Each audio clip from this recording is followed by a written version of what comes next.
कि आ गया हूँ ऑब्जेक्टिव क्वेश्चन क्लास 10th के लिए फिजिक्स का। ठीक है, प्रकाश की किरण गमन करती है सीधी रेखा में, टेढ़ी रेखा में, किसी भी दिशा में, इनमें से कोई नहीं। तो यहाँ पे हो जाएगा सीधी रेखा। ठीक है, दूसरा क्वेश्चन है प्रकाश का वेग न्यूनतम होता है तो किसमें होता है? निर्वात में, जल में, वायु में, कांच में। तो इसका आंसर हो जाएगा कांच में वेग न्यूनतम होता है। ठीक है, अगला क्वेश्चन यहाँ पे है मोटर गाड़ी के चालक के सामने लगा रहता है, कौन सा दर्पण लगा रहता है? तो यहाँ पे उत्तर आंसर हो जाएगा बी ऑप्शन। ठीक है, अब यहाँ पे चौथा क्वेश्चन है मोटर कार के हेडलाइट में किसका प्रयोग होता है? तो पहला है समतल दर्पण, बी में है उत्तल दर्पण, सी में है अवतल दर्पण, डी में उत्तल लेंस। तो यहाँ पे क्या हो जाएगा? तो यहाँ पे इसका आंसर हो जाएगा अवतल दर्पण ऑप्शन सी। ठीक है, अब यहाँ पे पांचवा क्वेश्चन है समतल दर्पण द्वारा बना प्रतिबिंब होता है तो ए में है वास्तविक, बी में काल्पनिक, सी में दोनों, डी में इनमें से कोई नहीं। इसका आंसर हो जाएगा बी में काल्पनिक। ठीक है, अब यहाँ पे अगला क्वेश्चन है लेंस की क्षमता के ऐसा ही मात्रा क्या होता है? अगर पीछे का वीडियो आपने देखा होगा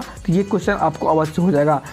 ऑप्शन ए में है डाईऑप्टर, बी में ल्यूमेन, सी में लक्स, डी में एंगस्ट्रम। तो यहाँ पे हो जाएगा डाईऑप्टर, ए ऑप्शन। ठीक है, अब यहाँ पे सातवां क्वेश्चन मेरा आ गया है प्रकाश की किरणों का पथ दर्शाने वाले चित्रों को कहा जाता है? किरण आरेख, फोकस, किरणपुंज, इनमें से समय। अगर आप पिछला वीडियो देखे होंगे तो ये भी आपको हो जाएगा। यहाँ पे किरण आरेख कहते हैं। ठीक है, अब यहाँ पे आठवां क्वेश्चन यहाँ पे है 2D क्षमता वाले लेंस का फोकसांतर होता है। अगर 2D है तो आप इसको निकालना होगा F बराबर डी। ठीक है, तो इसका आंसर हो जाएगा डी बराबर 50 सेंटीमीटर। ठीक है, अब यहाँ पे नौवां क्वेश्चन है किसी उत्तल लेंस का फोकसांतर 50 सेंटीमीटर है तो उसकी क्षमता होगी, क्षमता क्या होगा यहाँ पे? इसका +2D हो जाएगा। ठीक है, ऑप्शन डी। अब यहाँ पे क्वेश्चन नंबर 10 है प्रकाश के किरणों के समूह को कहते हैं, क्या कहते हैं? प्रकाश स्रोत कहते हैं, किरण पुंज कहते हैं, प्रदीप्त कहते हैं, प्रकीर्णन कहते हैं। तो यहाँ पे किरण पुंज कहते हैं, ऑप्शन बी हो जाएगा। ठीक है, उत्तल लेंस की क्षमता होती है ऋणात्मक, धनात्मक। अब ऑप्शन सी में ए और बी दोनों, डी में इनमें से कोई नहीं। तो इसका आंसर हो जाएगा बी में धनात्मक। ठीक है, अवतल लेंस की क्षमता होती है ऋणात्मक, धनात्मक, ए और बी दोनों, इनमें से कोई नहीं। तो इसका हो जाएगा ऋणात्मक। ठीक है, उत्तल लेंस कहते हैं अभिसारी लेंस को, द्विउत्तल लेंस को, अपसारी लेंस को, इनमें से कोई नहीं। तो इसका आंसर हो जाएगा अभिसारी लेंस, ऑप्शन ए। ठीक है, अब क्वेश्चन नंबर 14 में है अवतल लेंस को कहते हैं अभिसारी लेंस, द्विअवतल लेंस, अपसारी लेंस, इनमें से कोई नहीं। तो क्या कहते हैं? अपसारी लेंस हो जाएगा, ऑप्शन सी। ठीक है, इनमें से कौन सा पदार्थ लेंस बनाने के लिए प्रयुक्त नहीं किया जाता? जल, कांच, प्लास्टिक, मिट्टी। तो कौन सा? तो मिट्टी। अगला क्वेश्चन है किस दर्पण से हमेशा वस्तु से छोटा प्रतिबिंब प्राप्त होता है? समतल, उत्तल, अवतल, कोई नहीं। इसका आंसर हो जाएगा बी उत्तल। अब अगला क्वेश्चन यहाँ पे है किस दर्पण से वस्तु का बड़ा प्रतिबिंब बनता है? समतल से कि अवतल से कि उत्तल से कि इनमें से कोई नहीं। तो इसका आंसर हो जाएगा अवतल, बी नंबर ऑप्शन। अब अगला क्वेश्चन 18 नंबर में है प्रकाश के परावर्तन के कितने नियम है? 1, 2, 3, 4। तो ऑप्शन नंबर बी हो जाएगा 2। ठीक है, अब यहाँ पे 19 नंबर में क्वेश्चन है जब प्रकाश की किरण हवा से कांच में प्रवेश करती है तो मुड़ जाती है, तो किधर मुड़ती है? अभिलंब से दूर, के अभिलंब से निकट, अभिलंब के समांतर, डी नंबर में इनमें से कोई नहीं। तो इसका आंसर हो जाएगा अभिलंब के निकट, नंबर बी।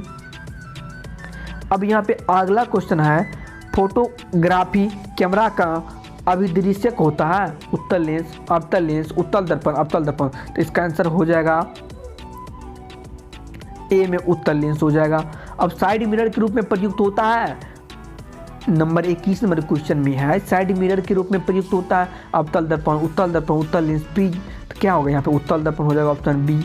ठीक है, अब यहाँ पे अगला क्वेश्चन नंबर 22 में है एक अवतल दर्पण की फोकस दूरी 10 सेंटीमीटर तो उसकी वक्रता त्रिज्या F बराबर R/2 सूत्र निकालेंगे। F बराबर R/2 इसको चलिए मैं बना के दिखाता हूँ यहाँ पे।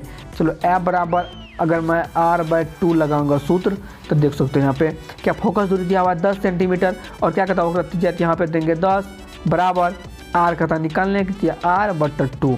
इसके बट्टा हम नेक्स्ट एक कोना को गुना करेंगे तो R बराबर कितना हो जाएगा? 10 दूना 20 निकल गया 20 सेंटीमीटर। तो इसका आंसर हो जाएगा नंबर बी में 20 सेंटीमीटर। आप क्वेश्चन नंबर 23 में निर्गत किरण अभिलंब के बीच के कोण को क्या कहते हैं? तो इसका आंसर हो जाएगा सी निर्गत कोण। ठीक है, अगला क्वेश्चन 24 नंबर में है सरल सूक्ष्मदर्शी में किसका उपयोग होता है? अवतल दर्पण का, उत्तल दर्पण का, अवतल लेंस का, उत्तल लेंस का। तो इसका आंसर डी में हो जाएगा उत्तल लेंस का। ठीक है, क्वेश्चन नंबर 25 में किस लेंस के द्वारा सिर्फ काल्पनिक प्रतिबिंब बनता है, उत्तल अवतल बायफोकल इनमें से कोई नहीं, जिसका आंसर हो जाएगा बी अवतल दर्पण का। ठीक है, क्वेश्चन नंबर 26 में है परावर्तन के नियम से निर्धारित होता है आपतन कोण बराबर परावर्तन कोण, परावर्तन कोण बराबर अपवर्तन कोण, आपतन कोण बराबर विचलन कोण, इनमें से कोई नहीं। परावर्तन के नियम पूछ रहा है, इसका इसमें परावर्तन कोण बराबर अपवर्तन कोण हो जाएगा, आपतन कोण बराबर परावर्तन कोण। ठीक है, क्वेश्चन ए हो जाएगा, आंसर बी गलत दिया हुआ। ठीक है, अपवर्तन कोण नहीं होता, इसमें आपतन कोण बराबर परावर्तन कोण होता है, इसमें ऑप्शन नंबर ए होगा सही। ठीक है, इसमें टिक लगेगा, बाकी ये गलत दिया हुआ आंसर। ठीक है, अब बाकी अगला क्वेश्चन है 27 नंबर में, काल्पनिक प्रतिबिंब बनता है सीधा उल्टा दोनों कोई नहीं, इसका आंसर हो जाएगा ए में सीधा। अब लेंस के में मुख्य फोकस की संख्या कितनी होती है, तो लेंस में 2 होता है। ठीक है, अब यहाँ पे सतलाइट का परावर्तक सतह होता है उत्तल अवतल समतल कोई नहीं, इसमें हो जाएगा अवतल सही है। अब 30 नंबर दाढ़ी बनाने में कौन सा दर्पण प्रयुक्त होता है, समतल उत्तल अवतल कोई नहीं, इसका सी ऑप्शन हो जाएगा अवतल।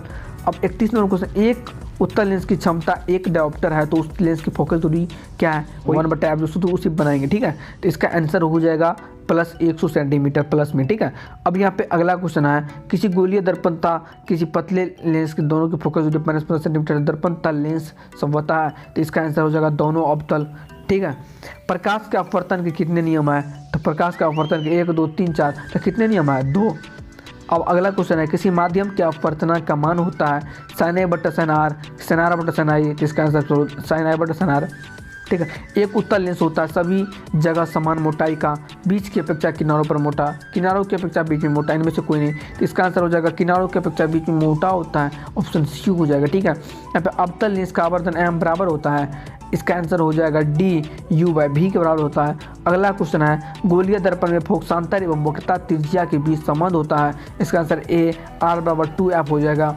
अब नंबर 38 में क्वेश्चन है, सोलर कुकर में प्रयोग किया जाता है अवतल दर्पण का, उत्तल दर्पण का, समतल दर्पण का, उत्तल तथा अवतल दोनों का, तो यहाँ पे ए में हो जाएगा अवतल दर्पण का। ठीक है, अब यहाँ पे अगला क्वेश्चन है मेरा 39 नंबर में, उत्तल लेंस में बना प्रतिबिंब होता है बराबर और सीधा, वास्तविक और उल्टा, वास्तविक और सीधा, इनमें से कोई नहीं, तो इसका आंसर हो जाएगा बी वास्तविक और उल्टा। ठीक है, अब अगला क्वेश्चन 40 नंबर में है, उत्तल लेंस में जब बीम f और 2f के बीच रखा जाता है तो बना प्रतिबिंब क्या होता है, बड़ा और वास्तविक होता है, ऑप्शन डी हो जाएगा, सॉरी ऑप्शन ए हो जाएगा बड़ा और वास्तविक। अब अगला क्वेश्चन है, दो वक्रीय पृष्ठों से घिरे ठोस माध्यम को कहते हैं, तो इसका आंसर हो जाएगा गोलीय लेंस सीम। ठीक है, अब 42 नंबर में, वह गोलीय दर्पण जो बाहर की तरफ वक्रीय हो कहलाता है, तो इसका हो जाएगा सी उत्तल दर्पण। अगला क्वेश्चन है, गोलीय दर्पण के परावर्तक पृष्ठ के केंद्र को दर्पण कहा जाता है, मध्य ध्रुव गोलार्ध अक्ष क्या कहा जाता है, ध्रुव कहा जाता है। ठीक है, ऑप्शन नंबर बी हो जाएगा। किसी लेंस द्वारा उत्पन्न आवर्धन का ऐसा ही मतलब क्या होता है, तो आवर्धन का ऐसा मतलब मात्रकहीन आवर्धन में कोई ऐसा मतलब नहीं होता है। अब 45 नंबर में, लेंस के केंद्रीय बिंदु को क्या कहते हैं, लेंस के केंद्रीय बिंदु प्रकाश से केंद्र कहा जाता है, ऑप्शन नंबर बी हो जाएगा। किसी शब्दकोश में पाए गए छोटे अक्षरों को पढ़ते समय आप निम्न में से कौन सा लेंस पसंद करेंगे, 50 सेंटीमीटर फोकस दूरी वाला, तो आप पढ़े हैं यहाँ पे option number D 5 centimetre focus दूरी वाला उत्तल लेंस, ऑप्शन नंबर डी हो जाएगा। इनमें से कौन दर्पण सूत्र है, दर्पण सूत्र पता है 1/v + 1/u बराबर 1/f, तो किस में 1/v + 1/u, तो नंबर ए का ऑप्शन नंबर ए हो जाएगा। गोलीय दर्पण का वक्रता केंद्र को किस अक्ष से निरूपित किया जाता है, तो वक्रता केंद्र को सी से कहते हैं, तो ए ऑप्शन हो जाएगा। अब निर्वात में प्रकाश के छाल गलत लिखा होगा, छाल होगा। ठीक है, तो इसका ऑप्शन नंबर ए हो जाएगा 3.8 मीटर पर सेकेंड। उसके बाद यहाँ पे 50 नंबर में क्वेश्चन है, दंत विशेषज्ञ मरीजों के दांत का बड़ा प्रतिबिंब देखने के लिए, दंत विशेषज्ञ मरीजों के दांत का बड़ा प्रतिबिंब देखने के लिए किस दर्पण का उपयोग करते हैं, तो ऑप्शन ए में अवतल, समतल, उत्तल दर्पण सभी, तो इसका ना ए हो जाएगा अवतल दर्पण। ठीक है, पतले लेंस की आवर्धन क्षमता कितनी होती है, तो कम होती है, मोटा लेंस का अधिक होता है। अब मोटे लेंस का भी पूछ दिया है 52 नंबर क्वेश्चन में, मोटे लेंस की आवर्धन क्षमता होती है, तो इसका कहेंगे डी में कोई नहीं, क्योंकि कम अधिक संतुलन दे दिया है। चलो 53 नंबर क्वेश्चन में है, मोटे लेंस की आवर्धन, तो चलो इसमें हो जाएगा आपको अधिक, ये गलत दिया हुआ है। ठीक है, 52 नंबर में अधिक हो जाएगा। अब अगला क्वेश्चन है 53 नंबर में, अवतल दर्पण के ध्रुव और फोकस के बीच रखे वो प्रतिबिंब की प्रकृति कहाँ होगा, इस समय आपको याद रखने की जरूरत है, बी में आभासी एवं सीधी याद रखने की जरूरत है। उत्तल लेंस का प्रकाश से केंद्र और मुख्य फोकस के बीच रखे बीम का प्रतिबिंब की प्रकृति होती है, तो इसका आंसर हो जाएगा बीम आभासी एवं सीधी। अवतल दर्पण के मुख्य फोकस पर रखे बीम का प्रतिबिंब की स्थिति होती है, इसके यहाँ पे हो जाएगा सी में अनंत पर। उत्तल लेंस के मुख्य फोकस पर रखे प्रतिबिंब की स्थिति होती है, इसका आंसर सी में अनंत पर। अवतल लेंस के मुख्य फोकस पर रखे बीम का प्रतिबिंब की स्थिति होती है, इसमें प्रकाश से केंद्र और फोकस के बीच, ये सब आपको याद रखना है, ठीक है। 58 में अवतल लेंस के सामने अनंत पर रखे बीम का प्रतिबिंब की स्थिति होती है, इसमें बी में फोकस पर। अवतल दर्पण के सामने अनंत पर रखे बीम का प्रतिबिंब की स्थिति होती है, डी में फोकस पर। क्वेश्चन नंबर 60 में है लेंस के प्रकाश के केंद्र से गुजरने वाली प्रकाश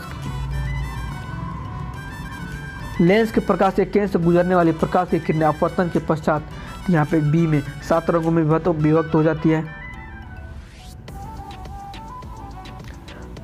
अगला क्वेश्चन है 61 नंबर में मुख्य फोकस से गुजरने वाली प्रकाश की किरण उत्तल लेंस में अपवर्तन के पश्चात, तो इसका आंसर हो जाएगा यहाँ पे बी में निर्गत किरण मुख्य अक्ष के समांतर हो जाती है। अब 62 नंबर में मुख्य अक्ष के समांतर कोई प्रकाश की किरण अवतल लेंस में अपवर्तन के पश्चात किधर जाएगी, निर्गत किरण मुख्य अक्ष से दूर हो जाती है, ठीक है। तो इस तरह से मेरा 62 क्वेश्चन यहाँ पे ख़त्म हो गया, ठीक है। आपको पता है परीक्षा में ओनली 60 क्वेश्चन, तो मैं अनुमान लगा के दे दिया, इसी में से कोई क्वेश्चन पूछेगा। इसलिए गाइस अब नेक्स्ट वीडियो आएगी दूसरा सब्जेक्ट का ऑब्जेक्टिव, तो इसलिए आप चैनल पर पहली बार आए हैं, न्यू आए तो प्लीज़ यार वीडियो को लाइक कर दीजिए और चैनल पर सब्सक्राइब लाल कलर का सब्सक्राइब बटन दिख रहा है उसको दबा के बेल आइकन को प्रेस कर लेना है। बाकी मिलते हैं नेक्स्ट वीडियो में, आज के लिए goodbye, take care, love you all.